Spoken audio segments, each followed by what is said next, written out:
नमस्कार, मैं अमृतांशु वत्स।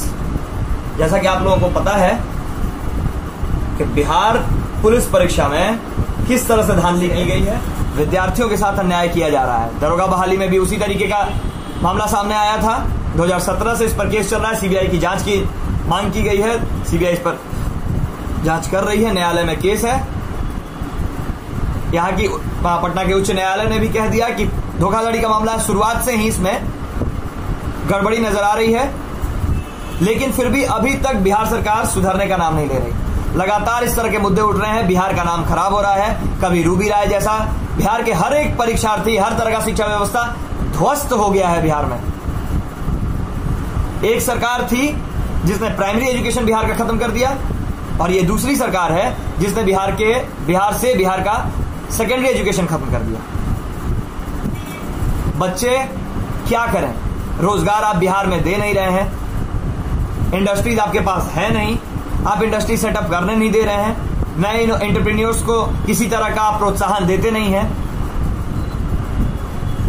बिहार में अब एकमात्र आपने विकल्प छोड़ दिया है दारू की स्मगलिंग, जो बेरोजगार लोग करके अपनी जीविका चला रहे हैं। और दूसरा अपराध, क्योंकि जब पढ़े लिखे लड़कों को आप नहीं होने दीजिएगा, मेरिट से काम नहीं करने दीजिएगा, जब उनके साथ इस तरह से अन्याय होगा, तो अंततः गलत रास्ता उनको अपनाना पड़ता है सरकार से द्वेष साधने के लिए। बिहार पुलिस में जिस तरह की धांधली हुई है, जिस तरह की गड़बड़ी की गई है, कि बताइए 25 नंबर का जो क्वेश्चन लिख कर आया है, रन कराया है, उसका रिजल्ट हो जाता है, और जो लड़के इतना मेहनत करके 85, 87 और 97 नंबर का क्वेश्चन टच करके आते हैं, लिख कर आते हैं, सही करके आते हैं, उनका परीक्षा में रिजल्ट नहीं हो रहा है। कितने दुर्भाग्य की बात है कि एक तरफ आप कहते हैं कि बिहार पुलिस प्रशासन की जो भी परीक्षा होगी उसमें कड़ाई करते हैं बिहार सरकार, बहुत ही कड़ी निगरानी होती है, और उसके बाद भी आपका सेटर अंदर उस बच्चे को पहुंचा देता है मोबाइल के साथ। मोबाइल ले जाना हर परीक्षा केंद्र में वर्जित है, और उसके बाद भी आपका वो जो लड़का जो पैसे देकर आया है, जिसको इस बात का पूरा अनुभूति है कि हमारा एग्जामिनेशन इस बार किसी भी हालत में निकल जाएगा, हम लिखे ना लिखें, वो क्यूएमआर सीट घर लेकर चला आता है, परीक्षा केंद्र में मोबाइल लेकर घुस जाता है, फोटो क्लिक करता है, और उसका फिर भी रिजल्ट हो जाता है। अगर आपको बिहार के बच्चों के साथ ऐसा ही खिलवाड़ करना था, तो नीतीश सरकार से मेरा अनुरोध है कि अगर किसी भी तरह की, अगर बिहार पुलिस या किसी भी तरह का सरकारी नौकरी का आप वैकेंसी निकालते हैं, तो कृपया फॉर्मेलिटी ना निभाएं, औपचारिकता ना निभाएं।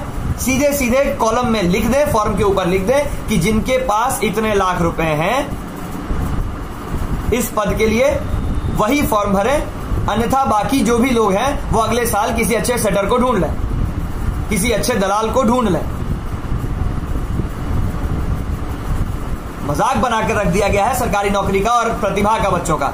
लोग 5-5 साल, 7-7 साल, 10-10 साल उम्र निकल जा रही है, लोग दौड़ रहे हैं, मेहनत कर रहे हैं, एक रूम में बैठकर पढ़ रहे हैं कि किसी तरीके से सरकारी नौकरी निकल जाए, क्योंकि बिहार में रोजगार नहीं है।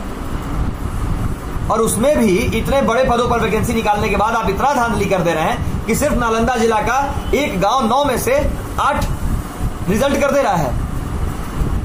एक डिस्ट्रिक्ट से 8000 रिजल्ट हो जा रहा है, बाकी सारे डिस्ट्रिक्ट कहां गए? रिजर्वेशन आपका अलग से, महिलाओं को किस बेसिस पे कितना औसतन पर आप रिजर्वेशन दे रहे हैं, इसका भी कोई वैल्यू नहीं है, कोई रिकॉर्ड नहीं है। आप या तो क्षेत्रवाद करने पर उतरे हैं या फिर आप जातिवाद पर उतरे हैं, क्योंकि बिहार के बच्चों के साथ न्याय नहीं हो रहा। आपने बिहार पुलिस के एग्जामिनेशन में पारदर्शिता तक नहीं रखी, ना तो कट ऑफ जारी किया गया। एक बार भी बिहार पुलिस के एग्जामिनेशन में यह नहीं बताया गया कि किस बेसिस पर किनका सिलेक्शन किया गया है। कट ऑफ लिस्ट जारी नहीं किया गया ताकि बच्चे ये भी बता पाए कि हाँ, इतना पर मेरा नंबर नहीं था, इसलिए मेरा एग्जामिनेशन नहीं हुआ, मेरा क्वालिफाइड। ना तो किसी बच्चे का आप आंसर शीट देखने का उसको इजाजत देते हैं, ना आप में किसी तरह की पारदर्शिता है। तो हम आपसे अनुरोध करते हैं सर कि अगर आप पारदर्शिता नहीं ला सकते एग्जामिनेशन में, तो अब बच्चों को आपके बिहार सरकार के प्रणाली पर, परीक्षा प्रणाली पर भरोसा नहीं रह गया है।